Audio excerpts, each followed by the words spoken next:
Assalamualaikum warahmatullahi wabarakatuh. Halo, this is your online bestie. She is Farhin and you are now watching YouTube. She is Farhin. Dah subscribe ke belum YouTube saya? Kalau belum, silalah subscribe dulu. Tambahkanlah subscriber. She is Farhin, okay? So, dalam video kali ini saya just nak share dengan anda semua apakah perasaan saya selepas saya buat self challenge, record je video and post je di YouTube ni lah kan. Dan perasaan saya of course lah dia memang akan lebih tingkatkan lagi kita punya keyakinan diri. Macam lebih kepada spontan tu dah ada lah kat situ kan. Okey.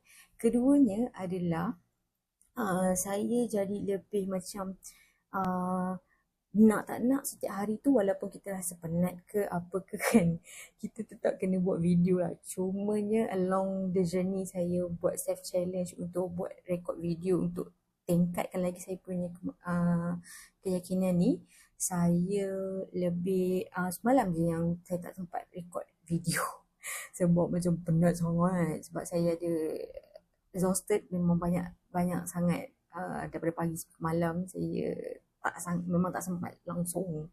Okay. And one of it, apa yang saya boleh katakan kan, bila kita dah start, orang kata apa, start the engine, nak warm up untuk kita buat je, post je video, adalah kita jadi macam, saya jadi lebih macam bersemangat lah, sebab saya memang suka bercakap, saya memang suka buat konten kan. So bila kita nak buat konten, kita akan rasa excited. Cumanya yang tak best ni kalau kita rasa penat lah. Kalau kita rasa penat kan, dia macam penatnya nak pandang kamera, penatnya sebab sejak saya ni, saya punya setting, saya nak record ni, ada ring light sikit lah ke depan supaya nampak cahaya tu sikit lah kan, supaya nampak okey sikit lah, terang sikit kan. Dan ada mikrofon sikit yang ni.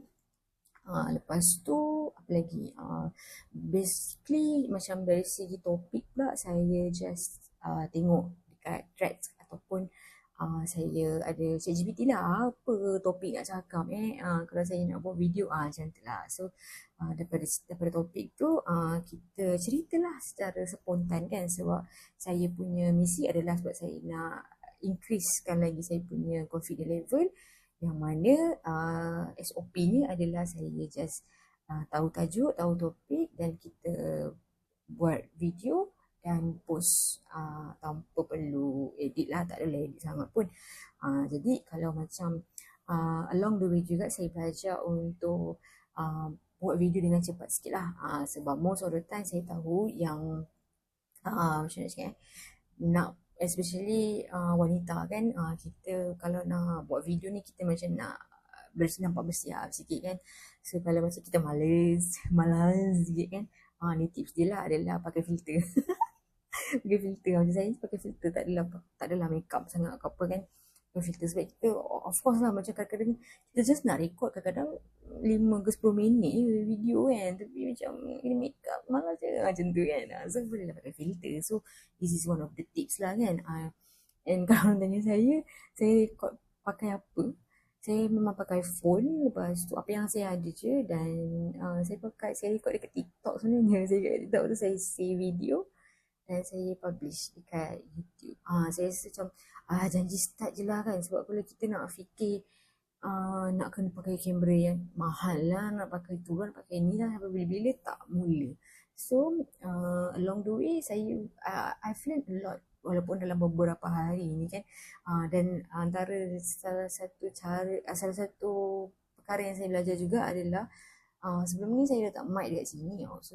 So saya rasa macam saya ingatkan macam nampak orang letak mic kat sini kan, tapi dia punya sound dia macam tak berapa best as compared to kalau kita letak dekat sini. Bila kita letak mikrofon kita dekat sini, dia jadi lebih nice lah kedengarannya. Begitu, tak tahulah betul ke tak, tapi dah sepanjang berbanyak-banyak kali saya buat video tu baru saya perasan. Gitulah. Okay. So kepada anda yang menonton video ini, terima kasih saya ucapkan, kerana kalau yang dah subscribe tu, thank you so much. And kepada yang belum subscribe tu, tolong subscribe. Silakan subscribe saya, She is Farahin, dan boleh follow dekat social media saya. Saya sangat aktif di Instagram, She is Farahin. dan juga that saya sangat aktif kat situ lah. And along the way juga sebenarnya saya ada juga buat cabaran 30 hari cabaran tanpa social media, boleh tengok link dekat bawah.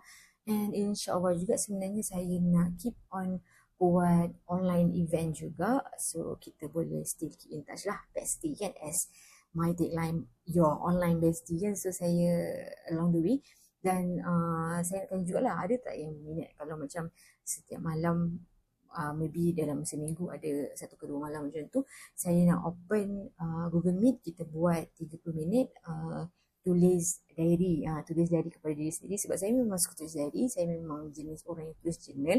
So why not kita gather dekat online Google Meet. So I was thinking this idea memang datang hari ni, so kalau ada yang berminat, cuba komen what's your opinion, gitu, just packing plug kan. Okay, so till the next video, bye bye, assalamualaikum warahmatullahi wabarakatuh. I wish you all the best in whatever you do. Bye, see you next video.